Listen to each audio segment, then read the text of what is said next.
नमस्कार मंडळी. आज माझ्या राहत्या घरी काही लोक मला भेटण्याकरता आलेले होते. त्यांची समस्या होती, तक्रार होती.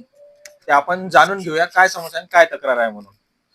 काय नाव आपलं? माझं नाव प्रीतम जोगी, पांडुरंग बुद्रुकीतून आलोय आम्ही. हम्म, आमच्या गावातला ग्रामपंचायतचा भ्रष्टाचार, हम्म, सरपंच आणि सचिव मॅडम हम्म. यांचा.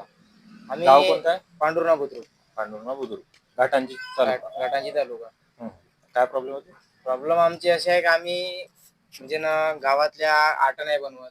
हम्म, जे गावात मूळ रहिवासी आहे त्यांची आट नाही, त्यांना घरकुल नाही. हम्म, पण ज्या लोकांना गरज नाही त्यांना 2-2, 3-3 घरकुल आहे. हम्म, आणि ज्या लोक म्हणजे आम्ही जिथे तक्रार दिली बीडीओ साहेबांना, हम्म, तहसीलदार साहेबांना आणि 3 तारखेला त्याच्यावर चौकशी आली होती, हम्म. पण ती चौकशी अजून झाली नाही.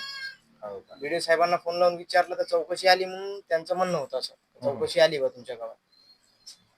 अजून काय प्रकार केला तुम्ही मग गावामध्ये तुमच्या त्या तक्रारीवर कारवाई झाली पाहिजे म्हणून असं काही? आम्ही का हा, जसं तुम्ही मला व्हिडिओ दाखवला का ते बंद होतं बा, लॉक लावून होतं. हो, ग्रामपंचायत बंद होती. 3 वाजेपर्यंत सचिव मॅडम थांबल्या. त्याच्यानंतर ग्रामपंचायत बंद करून त्यांनी त्यांचं दप्तर पूर्ण नेलं. ग्रामपंचायत मध्ये सर्व दप्तर त्यांनी घेऊन गेले त्यांच्या घरी. त्यांचे ग्रामसेवकचे पती जे आहे ते आमच्या गावात ठेकेदारी करतात. ते मूळ शिक्षक आहे. तक्रार कोणाकोणाला केली? तक्रार तहसीलदार साहेबांना आणि व्हिडिओ साहेबांना. व्हिडिओ साहेबांना. किती दिवस झाले तक्रार करून? तक्रार आम्ही 6 तारखेला केली होती. हो का? तरी सुद्धा काही दखल घेतली नाही. अजून दखल नाही आहे. तक्रारीसाठी किती लोक गेले होते तुम्ही?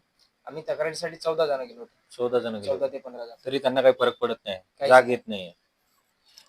आता तुमचं काय म्हणणं आहे? तुम्हाला काय पाहिजे नेमकं न्याय? आम्हाला न्याय म्हणजे आमच्या गावात चौकशी करून जो काही यांनी अनागोंदित कारभार चालवला आहे त्याचा ते आम्हाला स्पष्ट करून द्यावं. आणि जो काही गावाचा विकास थांबला आहे तो विकास चालू करावा.